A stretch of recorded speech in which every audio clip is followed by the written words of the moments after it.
විනය නායකත්වය පෞරුෂය සමඟ කුසලතා උපනංවන තාරුණ්‍යයක් උදෙසා.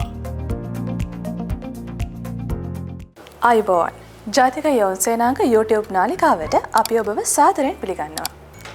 තාක්ෂණික ලෝකික ජීවිතය අපි අද කතා කරන්න හදන්නේ තොරතුරු හා sannivedana තාක්ෂණයේ තවත් හොඳ මාතෘකාවක්.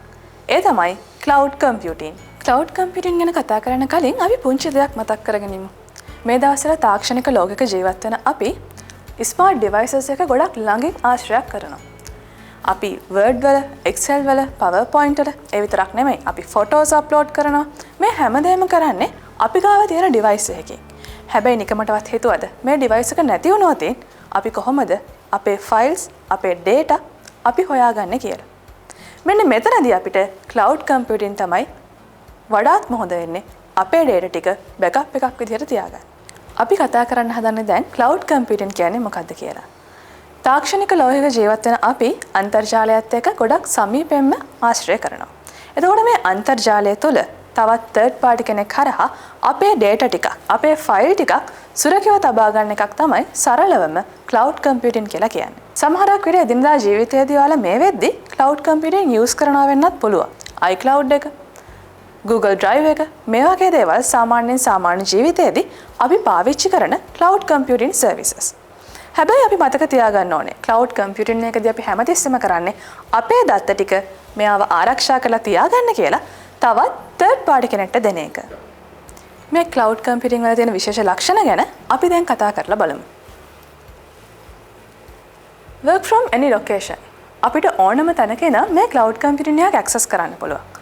අන්තර්ජාලයත් එක්ක මේ ගෙවන කාලය තුළ ඔයා ඉන්න ඕනම තැනක ඉඳන් ඕනම අවස්ථාවක cloud computing එක තියෙන දෙයක් අපිට නැවත ලබා ගන්න පුළුවන්. ඒ විතරක් නෙමෙයි අපිට මොනවා හරි දෙයක් cloud computing එක තුළ save කරන්න ඕන නම් අපිට ඕනම තැනක ඉඳන් ඕනම වෙලාවක අපිට cloud computing එක තුළ මේ අපේ දත්ත සුරකිතව තියන්න පුළුවන්. සාමාන්‍යයෙන් cloud computing වලදී මෙන්න මේ දේ විශේෂ ලක්ෂණයක් විදිහට අපි සලකනවා. මතකද මං කිව්වා අපි පාවිච්චි කරන device එකක් නැති වුණොත් එහෙම නැත්නම් මොනවා හරි වෙලාවක වැඩ කරන්නේ නැති වුණොත් අපි කොහොමද අපේ data ටික ගන්නෙ? ඔයා cloud service එකක් නම් පාවිච්චි කරන්නේ ඕනම තැනක ඕනම device එකකින් ඔයාලට log වෙලා ඔයාගේ data ටික නැවත ලබා ගැනීමේ හැකියාවක් cloud computing පාවිච්චි කරද්දී අපිට ලැබෙනවා. ඒ වගේම තමයි large network access. මොකක්ද මේ කියන්නේ? cloud computing වලදී අපි ගොඩක් වෙලාවට මේ අන්තර්ජාලයත් එක්ක වැඩ කරද්දී අපිට network කරගන්න පුළුවන්. ඒ කියන්නේ මේ network කරාට පස්සේ අපේ network එක තුළ ඕනම කෙනෙක්ට අපේ cloud computing එකේ තියෙන දෙයක් share කරගෙන එයාට ලබා ගැනීමේ හැකියාවක් තියෙනවා. සාමාන්‍යයෙන් අපි එදිනදා ජීවිතේ කාර්යාලීය වැඩවලදී මෙන්න මේ large network access කියන character එක අපිට ගොඩක් වෙලාවට බලපානවා. උදාහරණයක් විදිහට ඔයාට මොනවා හරි දෙයක් share කරන්න ඕනේ ඔයාගේ office එකේ අයත් එක්ක. එහෙම නැත්නම් ඔයාගේ යාළුවොත් එක්ක මොනවා හරි වැදගත් document එකක් share කරන්න ඕනේ. ඔයාට පුළුවන් cloud එකට upload කරලා ඒගොල්ලන්ට link එක යවලා ඔයාලගේ details ටික මෙන්න මේ form එකට දෙන්න කියලා සරලවම දෙන්න. ඉතින් මෙන්න මේ cloud computing වල තියෙන විශේෂ ලක්ෂණ වලදී අපි ඊළඟට කතා කරන්නේ economical. අපිට ගොඩක්ම වැදගත් වෙන දෙයක් තමයි economical කියලා කියන්නේ. සාමාන්‍යයෙන් අපි දන්නවා අපි වෙන වෙනම පරිගණක භාවිතා කරනවා නම් අපිට softwares එහෙම නැත්නම් අපිට අවශ්‍ය කරන මෘදුකාංග වෙන වෙනම ලබා ගන්න අවශ්‍ය වෙනවා. හැබැයි අපි cloud computing එකක් පාවිච්චි කරනවා නම් මේ cloud එකේ තියෙන software එක අපේ ඕනම කෙනෙක්ට network එකේ පාවිච්චි කරන්න පුළුවන්. මේක අපිට economically benefit එකක් කියලා මෙතනදී කතා කරන්න පුළුවන්. resource file. මොකද්ද මේ resource file කියලා කියන්නේ? මගේ document එකක් එහෙම නැත්නම් මගේ file එකක් අපේ ඉන්න යාළුවත් එක්ක එහෙම නැත්නම් office එක මගේ ඉන්න employeesලාත් එක්කලා මට share කරන්න ඕනේ. මේක කියවලා බලලා මට reply එකක් දෙන්න. එහෙම නැත්නම් මේ form එක fill කරන්න. මෙන්න මේ වගේ අවස්ථාවකදී අපිට resource file කියන major character එක cloud computing වලදී පාවිච්චි කරන්න පුළුවන්. මෙතනදී අපිට අපේ මොනවා හරි දත්තයක් share කරන්න හරි එහෙම නැත්නම් information එකක් share කරන්න හරි වගේම ඒගොල්ලන්ගේ information එකක් අපිට collect කරගන්නත් මෙන්න මේ opportunity එක වැදගත් වෙනවා cloud computing වල. cloud computing වල ඊළඟට අපි කතා කරන major character එක තමයි reliability කියලා කියන්නේ. මොකක්ද මේ reliability කියලා කියන්නේ? සාමාන්‍යයෙන් අපි cloud එකක් පාවිච්චි කරන්නේ අපිට අවශ්‍ය ඕනම තැනකදී ඕනම වෙලාවක මේ data ටික access කරන්න. එහෙමනම් මේ data ටික access කරන්න අපිට නොකඩවා පවත්වන අන්තර්ජාල සම්බන්ධතාවක් වගේම අපිට ඕනම අවස්ථාවකදී ගන්න පුළුවන් වෙන ප්‍රවේශයක් cloud service එක තුළ තියෙන්නත් ඕනේ. මෙන්න මේ දේ තමයි අපි reliability කියලා කතා කරන්නේ. ඒ කියන්නේ අපිට ඕනම වෙලාවකදී නැවතත් අපිට retrieve කරගන්න අපේ data ටිකට හැකියාවක් තියෙන්න ඕනේ cloud service එකක් තුළ. අනිත් දේ තමයි අපි කතා කරන upgrade storage capacity. අපි දන්නවා අපේ smart device එකකදී ෆෝන් එකක් වෙන්න පුළුවන්, ලැප්ටොප් එකක් වෙන්න පුළුවන්, PC එකක් වෙන්න පුළුවන්. මේ ඕනම device එක අපිට තියෙන limited storage එකක්. මෙන්න මෙතනදී අපිට storage එක තවත් වැඩි කරගන්න ඕන නම් hard disk එකක් නැවතත් අපිට connect කරගන්න වෙනවා. හැබැයි cloud service එකකදී මෙන්න මේ storage capacity එකට අපිට හරි ලේසියෙන් upgrade කරන්න පුළුවන්. අපිට කරන්න තියෙන්නේ අපේ ඒ අදාළ cloud service එකෙන් තවත් අපේ cloud එකේ space එක buy කරගන්න හරි එහෙමත් නැත්නම් අපිට ටිකක් ලොකු space එකක් තියෙන cloud service එකකට අපිට switch වෙන්න පුළුවන්. මෙන්න මේ දේ cloud service වල අපි කතා කරන තවත් එක විශේෂ ලක්ෂණයක්. ඒ වගේම තමයි security එක. අපි දන්නවා සාමාන්‍යයෙන් අපේ device එකක් ගත්තොත් මේ device එක security එකට අපි password use කරනවා. ඒ වගේම අපි fingerprint එකක් use කරනවා වෙන්න පුළුවන්. මේ වගේ ඕනම protection method එකක් අපිට use කරන්න පුළුවන්. හැබැයි අපි server එකකට ගියොත් අපේ server එකක් අපිට ආරක්ෂා කරගන්න අපි ගොඩක් වෙහෙසෙනවා. office එක වෙන්න පුළුවන්. එහෙම නැත්නම් හරි company එකක වෙන්න පුළුවන්. මෙන්න මේ server එක අපි ආරක්ෂා කරගන්නේ අපිට network එකෙන් අපිට hack වෙන්න පුළුවන්. එතකොට මේ hackers ලගෙන් අපිව ගලව ගන්න network securities ලා අපිට officers ලා පාවිච්චි කරන්න සිද්ධ වෙනවා. හැබැයි අපි cloud service එකක් නම් use කරන්නේ. cloud service එක තුළ මෙන්න මේ security එක අපිට නොමිලේම ලබා ගන්න පුළුවන්. අන්න ඒ නිසා cloud service එකක් අපි පාවිච්චි කරන එක වාසිදායක වෙනවා. cloud computing වලදී මොකද්ද මේ maintainability කියලා කියන්නේ? maintainability සාමාන්‍යයෙන් අපි දන්නවා maintain කරනවා කියන්නේ පවත්වාගෙන යද්දී අපි මේ දේ නොකඩවා කොහොමද පවත්වාගෙන යන්නේ කියන එක ගවේෂණය කරන එක. මෙන්න මේ cloud computing වල maintainability කියන්නේ අපි පාවිච්චි කරන cloud එක අපිට අවශ්‍ය වෙලාවකදී access කරන්න නම් අපි මෙයාව පවත්වාගෙන යන්න ඕනේ. එතකොට මේ cloud service එක පවත්වාගෙන යද්දී අපිට අපේ data ටික නැවත retrieve කරගනිද්දී මේ cloud service එක යාවත් කාලීන වෙමින් පවතිනවද? ඒ වගේම මේ cloud service එකේ තියෙන දේවල් අපිට ඕන වෙලාවකදී ගන්න තරම් අපිට හැකියාවක් තියෙනවද කියන දේ අපි බලන්න ඕනේ. මෙන්න මේවා තමයි අපේ cloud service එක අපි කතා කරන විශේෂ ලක්ෂණ විදිහට අද දවසේ කතා කරන්නේ. අපේ cloud computing වලදී අත්‍යවශ්‍යම කරුණු විදිහට අපි කතා කරන්නේ මෙන්න මේ කරුණු ටික. මම හිතනවා ඒ ටික ගැන ඔයාලට දැන් හොඳටම තේරෙන්නේ නැති කියලා. දැන් අපි කතා කරන්නේ cloud computing වල මොනවද තියෙන architectures එහෙම නැත්නම් ආකෘතීන් කියන. සාමාන්‍යයෙන් ඕනම ටෙක්නොලොජි එකකදී අපි කතා කරන මූලික ආකෘතීන් කිහිපයක් තියෙනවා. ඒ වගේ තමයි cloud computing වලත් අපි මූලික ආකෘති තුනක් යටතේ අපේ cloud computing එක කතා කරනවා. පළවෙනි මේක software as a service. මොකද්ද මේ software as a service කියලා කියන්නේ? සාමාන්‍යයෙන් software as a service කියන architecture එක අපි කතා කරන්නේ end users ලත් එක්ක. කවුද මේ end user කෙනෙක් කියන්නේ? ඔයාලා දන්නවා. end users ලා කියන්නේ සරලවම මේ cloud service පාවිච්චි කරන අපි වගේ පුද්ගලයෝ. එතකොට end user කෙනෙක්ට මොනවද මේ cloud computing වලින් හම්බෙන software features? සාමාන්‍යයෙන් අපි බොහෝ දෙනෙක් මේ වෙද්දී Google Drive එකත් එක්ක වැඩ කරන්න පටන් අරන් තියෙන්නේ. එතකොට මේ Google Drive එකෙන් අපිට හම්බෙන Google Sheet එක, Google Form එක, ඒ වගේම මේ දවස්වල Zoom වලට අමතරව අපි ක්ලාස් කරන Google Classroom එක මේ හැමදේම end users ලා විදිහට අපිට cloud computing වලින් හම්බෙන්නේ software as a service කියන architecture එක තුල ඉඳගෙන. cloud computing වලදී අපි කතා කරන ඊළඟ architecture එක තමයි platform as a service. මොකද්ද මේ platform එකක් කියලා කියන්නේ? සාමාන්‍යයෙන් platform එකක් කියන්නේ අපේ තියෙන පසුතලයක්. එතකොට පසුතලයක් විදිහට සේවාවක් සපයන්නේ කොහොමද මේ cloud computing? ඔයාලා අහලා ඇති Red Hat.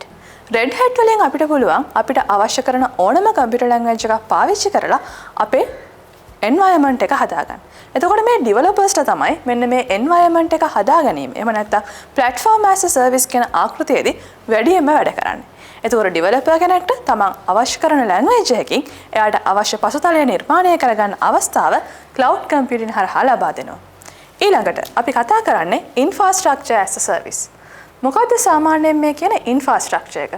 මේ infrastructure ගැන කතා කරද්දී සාමාන්‍යයෙන් අපි ගොඩක් වෙලාවට admins ලගේ පැත්තට තමයි යොමු වෙන්නේ.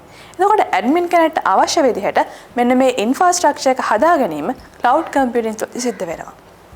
මෙතනදී අපේ virtual computer එකක් අපිට design කරගන්න cloud computing තුළ අපිට අවස්ථාව හදලා දෙනවා.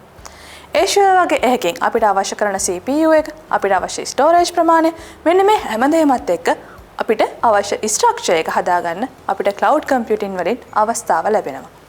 අපි ඊට පස්සේ කතා කරන්නේ ක්ලවුඩ් කම්පියුටින් වල තියෙන ටයිප්ස් මොනවද කියලා. මොනවද මේ ක්ලවුඩ් කම්පියුටින් ටයිප්ස්? අපි ටයිප්ස් තුනක් යටතේ ක්ලවුඩ් කම්පියුටින් කතා කරනවා. පබ්ලික්, ප්‍රයිවට් සහ හයිබ්‍රිඩ් ක්ලවුඩ් එකක්. මොකද්ද මේ පබ්ලික් ක්ලවුඩ් එකක් කියන්නේ? ප්‍රයිවට් ක්ලවුඩ් එකක් කියන්නේ සහ හයිබ්‍රිඩ් ක්ලවුඩ් එකක් කියන්නේ කියලා දැන් අපි කතා කරමු. සාමාන්‍යයෙන් පබ්ලික් ක්ලවුඩ් එකක් ගැන කතා කරද්දී අපි ගොඩක් වෙලාවට Google, Microsoft මෙන්න මේ වගේ ක්ලවුඩ් අපි දැන් යූස් කරනවා. එතකොට Google වල Google Drive එක අපි හැමෝම commonly use කරන cloud base එකක් බවට පත් වෙලා ඉවරයි. ඒ වගේම තමයි Microsoft 365. මෙතනදිත් අපිට cloud service එකක් කරහා ඒ සේවාව ලබා ගන්න අවස්ථාව ලබා දෙනවා. සාමාන්‍යයෙන් අපි public cloud එකක් ගත්තාම public cloud එකකුත් reliability එක, ඒ වගේම inexpensive මෙන්න මේ වගේ ලක්ෂණ ගැන අපිට කතා කරන්න පුළුවන්. අපි ඊට පස්සේ කතා කරන්නේ private. ප්‍රයිවට් ක්ලවුඩ් එකක් සාමාන්‍යයෙන් අපි එක් පුද්ගලයෙක් තමයි පාවිච්චි කරන්නේ. එහෙම නැත්නම් එක් ආයතනයක් වෙනමම පාවිච්චි කරන ක්ලවුඩ් එකක් තමයි අපි ප්‍රයිවට් ක්ලවුඩ් එකක් කියලා කියන්නේ. ප්‍රයිවට් ක්ලවුඩ් එකක් ගත්තහමත් මේ ප්‍රයිවට් ක්ලවුඩ් එක සාමාන්‍යයෙන් අනිත් ක්ලවුඩ් වලට වඩා සිකියුර් ක්ලවුඩ් එකක් විදිහට අපි සලකනවා. මේ ප්‍රයිවට් සහ පබ්ලික් මේ ක්ලවුඩ් දෙකම එකතු වෙච්ච හයිබ්‍රිඩ් ක්ලවුඩ් එකකදී මෙන්න මේ කියපු ප්‍රයිවට් ක්ලවුඩ් එකේ තියෙන අවශ්‍යතාවන් සහ ඒ විශේෂ ලක්ෂණ දෙකම අපිට දෙමුහුණුණු හයිබ්‍රිඩ් ක්ලවුඩ් එකකදී බලා ගන්න අවස්ථාව හිමි වෙනවා ක්ලවුඩ් කම්පියුටින් තුල. සාමාන්‍යයෙන් ක්ලවුඩ් කම්පියුටින් එකක තියෙන කම්පෝනන්ට්ස් මොනවද? සාමාන්‍යයෙන් අපි දන්නවා අපේ ඕනම ටෙක්නොලොජි ටර්ම් එකකදී කම්පෝනන්ට්ස් ගැන කතා කරනවා. ක්ලවුඩ් කම්පියුටර් වලදී අපි කතා කරන මේන් කම්පෝනන්ට්ස් තුනක් තියෙනවා. එක්කෙනෙක් තමයි ක්ලයන්ට් කම්පියුටර්ස්. ක්ලයන්ට් කම්පියුටර්ස් කියලා කියන්නේ මෙන්න මේ අන්තර්ජාලයත් එක්ක සම්බන්ධ වෙලා ඉන්න පරිගණක. එහෙම නැත්නම් අන්තර්ජාල සේවාව ලබා ගන්න පුද්ගලයෝ තමයි ක්ලයන්ට්ස්ලා විදිහට අපි සලකන්නේ. එතකොට මෙන්න මේ ක්ලයන්ට්ස්ලා අන්තර්ජාලයත් එක්ක සම්බන්ධ වෙලා ඩිස්ට්‍රිබියුටඩ් සර්වර් එකකට එනවා. ඩිස්ට්‍රිබියුටඩ් සර්වර් එකේදී සිද්ධ වෙන්නේ මේ අපේ data source එක මෙයා එකතු කරගෙන මේ ක්ලයන්ට්ලාත් එක්කලා බෙදා හරින්න මේ සියලුම ක්‍රියාවලිය සිද්ධ කරන්නේ ඩිස්ට්‍රිබියුටඩ් සර්වර් එකක් තුළ. ඒ වගේම තමයි මේ ක්ලවුඩ් සර්විස් එකේ තවත් එක පැත්තක data centers තියෙනවා. මෙන්න මෙතන තමයි අපේ ක්ලවුඩ් සර්විස් එකේ වැදගත්ම කම්පෝනන්ට් එක. මේ ක්ලයන්ට්ලා සේව් කරන සියලුම data ටික සේව් වෙන්නේ මෙන්න මේ data centers වල. අන්තර්ජාලය හරහා data centers access කරලා තමයි අපිට අවශ්‍ය කරන දත්ත ටික නැවතත් මේ ක්ලයන්ට්ලා විදිහට අපිට ලබා ගන්න පුළුවන් වෙන්නේ. ක්ලවුඩ් කම්පියුටින් වල මේන් කම්පෝනන්ට්ස් තමයි අපි කතා කරන්නේ ක්ලයන්ට් කම්පියුටින්, ඩිස්ට්‍රිබියුටඩ් සර්වර්ස් සහ data centers කියලා. මෙන්න මේ කම්පෝනන්ට් තුන යටතේ තමයි අපි ක්ලවුඩ් කම්පියුට් එකක් පවත්වාගෙන යන්නේ. ක්ලවුඩ් කම්පියුටින් ගැන කතා කරපු අපි දැන් කතා කරන්න හදන්නේ ක්ලවුඩ් කම්පියුටින් වල තියෙන ඇඩ්වාන්ටේජස් මොනවද කියලා. සාමාන්‍යයෙන් අපි කියුවා ක්ලවුඩ් කම්පියුටින් කියන්නේ අපේ data ටික තැන්පත් කරලා නැත්නම් අපි ස්ටෝර් කරලා නැවතත් ලබා ගන්න පුළුවන් තැනක් තමයි ක්ලවුඩ් කම්පියුටින් කියන්නේ කියලා. එහෙනම් මේ ක්ලවුඩ් කම්පියුටින් එක අපිට බෑකප් එකක් විදිහටත් පවත්වා ගන්න පුළුවන්. අපි දන්නවා සාමාන්‍යයෙන් ප්‍රායෝගික ජීවිතයේදී අපි ෆෝන් එක, එහෙම නැත්නම් අපේ ලැප්ටොප් එක, එහෙම නැත්නම් අපේ PC එක data ටිකක් secure කරලා තියන්න පුළුවන්. හැබැයි නිකමටවත් හේතුවද මේ ෆෝන් එක, එහෙම නැත්නම් මේ ස්මාර්ට් ඩිවයිස් එක බැරි වෙලාවක් නැති වුණොත්, එහෙම නැත්නම් කැඩුනොත් කොහොමද මේ data ටික නැවත ලබා ගන්න කියලා. හැබැයි ඔයා ක්ලවුඩ් එකක් පාවිච්චි කරනවා නම් මෙන්න මේ data ටික නැවතත් ඔයාලට ලබා ගැනීමේ හැකියාව තියෙනවා. ඒ වගේම තමයි excellent accessibility. සාමාන්‍යයෙන් ඔයාට ක්ලවුඩ් සර්විස් එකක් පාවිච්චි කරනවා නම් accessible වතිය ගොඩක් වෙලාවට ඔයාට friendly පාවිච්චි කරගන්න පුළුවන්. ඒ වගේම තමයි ක්ලවුඩ් සර්විස් එකකදී අපි කතා කරන low maintenance cost. අපි දන්නවා අපි සර්වර් එකක් පවත්වාගෙන යනවා නම් මේ සර්වර් එකකදී අපිට AC room එකක් අවශ්‍ය වෙනවා. ඒ වගේම තමයි අපිට මේ සර්වර් එක තුළ network administratorsලා, network officersලා මේ වගේ ගොඩක් පුද්ගලයෝ employeesලා අවශ්‍ය වෙනවා. හැබැයි අපි cloud එකක් පාවිච්චි කරනවා නම් මෙන්න මේ සියලුම maintenance ටික cloud service එක හරහා, එහෙමත් නැත්නම් අපි පාවිච්චි කරන අපේ third party cloud එක හරහා අපිට නොමිලේම ලැබෙනවා. මේ හැමදේම cloud service වලදී අපිට ලැබෙන advantages විදිහට අපිට කතා කරන්න පුළුවන්. ඒ වගේම තමයි mobility. මොකද්ද මේ mobility කියන්නේ? අපිට cloud service එකක් ඕනම තැනක ඉඳන් පාවිච්චි කරන්න පුළුවන් කියලා. එහෙම නැත්නම් access කරන්න පුළුවන් කියන එක අපි මුලින් ඉඳන්ම කතා කරා. cloud service එකකදී ඔයා ලෝකේ කොතනක කොහොම හිටියත් ඔයාට අවශ්‍ය වෙලාවෙදී access කරලා ඔයාගේ data ටික නැවත retrieve කරගන්නවා වගේම ඔයාට මොන හරි වැදගත් දෙයක් තියෙනවා නම් ඒක අනිත් අයත් එක්ක share කරන්නත් පුළුවන්. මොකද්ද මේ low maintenance cost කියලා කියන්නේ? සාමාන්‍යයෙන් අපි දන්න ඕනම දෙයක් පවත්වාගෙන යද්දී පිරිවැයක් තියෙනවා. එතකොට මෙන්න මේ cloud service එක තුළ අපිට පවත්වාගෙන යාමේ පිරිවැය එහෙම නැත්නම් අපේ maintain cost එක ගොඩක්ම අඩුයි. අපි දන්නවා server room එකක්. server room එකක් ගත්තොත් අපිට හැමදාම AC දාලා මේ server room එක අවශ්‍ය කරන heat එකේ තියන්න වෙනවා. ඒ වගේම තමයි අපිට network එකෙන් attack එකක් ආවොත් මේ network administratorsලා, network officersලා මෙන්න මේ වගේ employeesලා ගොඩක් අපිට අපේ server එක ආරක්ෂා කරන්න අපිට use කරන්න වෙනවා. හැබැයි අපි cloud computing එකක් use කරොත් මේ හැමදේම අපිට cloud services හරහා ලැබෙනවා. ඒ නිසා අපේ මේ cloud service එක data backup කරාම නැත්නම් අපි data ටික store කරලා තියෙද්දි අපේ maintain cost එක අඩුයි කියලා අපිට කතා කරන්න පුළුවන්. ඒ වගේම තමයි mobility. අපි cloud services ගැන නැත්නම් cloud computing ගැන කතා කරද්දී මුලින් ඉඳන්ම කිව්වා අපිට ලෝකේ ඕනම තැනක ඉඳන් ඕනම වෙලාවක මේ cloud එකක් access කරන්න පුළුවන් කියලා. mobility කියන්නේ අපිට ඕනම තැනක ඉඳන් ඕනම දෙයක් access කරන්න අපිට cloud service එක හරහා අවස්ථාව ලැබෙන එක. මෙන්න මෙතනදී අපිට අවශ්‍ය වෙන්නේ හොඳ internet connection එකකුයි smart device එකකුයි විතරමයි. මෙන්න මේ දේවල් පාවිච්චි කරලා අපිට පුළුවන් අපේ cloud service එක access කරලා අපිට data ටික නැවත ලබා ගන්න හරි නැත්නම් data upload කරන්න හරි. ඒ වගේම තමයි data security. මොකක්ද මේ data security කියන්නේ? අපි දන්නවා අපි ගාව අපේ device එක අපි දත්ත ටික තැන්පත් කරොත් කාට හරි හොරකම් කරන්න පුළුවන්. එහෙම නැත්නම් අපේ password එක කාට හරි දැනගෙන අපේ data ටික නැවත ලබා ගන්න පුළුවන්. හැබැයි cloud service එකකදී අපි අපේ data ටික ගොඩක්ම secure කරලා තියෙනවා. එතකොට මේ security පැත්තෙන් අපේ cloud service ඉතාමත්ම ඉහළයි කියලා අපිට කතා කරන්න පුළුවන්. ultimate storage capacity. මොකක්ද මේ ultimate storage capacity කියන්නේ? සාමාන්‍යයෙන් අපි දන්න අපේ ෆෝන් එක අපේ ඕනම ඩිවයිස් එක සාමාන්‍යයෙන් ලිමිටඩ් ස්පේස් එකක් තියෙන්නේ. මෙන්න මේ ලිමිටඩ් ස්පේස් එක අපිට ඕන තරම් ලබා ගන්න පුළුවන් අවස්ථාවක් තමයි cloud computing කියලා කියන්නේ. අපිට තියෙන්නේ අදාළ cloud එකට මුදල් ගෙවලා අපිට අවශ්‍ය කරන ස්පේස් එක ලබා ගන්න. මෙන්න මේකත් cloud computing වලදී අපි කතා කරන advantages එකක් විදිහට අපිට කියන්න පුළුවන්. cloud computing වල advantages විදිහට දැන් අපි කතා කරන්නේ increase speed and agility. මොකද්ද මේ increase speed and agility කියලා කියන්නේ? අපි දන්නවා cloud service එකක් කියන්නේ internet base කරගත්ත service එකක්. එහෙනම් මෙන්න මේ internet speed එක අපිට මෙතනදී ගොඩක්ම බලපානවා. ඒ වගේම තමයි අපේ server එකේ speed එක. සාමාන්‍යයෙන් අපි Google Drive වගේ පාවිච්චි කරනවා නම් මේක ගැටලුවක් වෙන්නේ නැහැ. හැබැයි ඒත් අපි AWS වගේ තවත් service එකකට යනවා නම් මෙන්න මේ speed එක ගැන කතා කරද්දී මෙතන ගැටලුවක් වෙන්න පුළුවන්.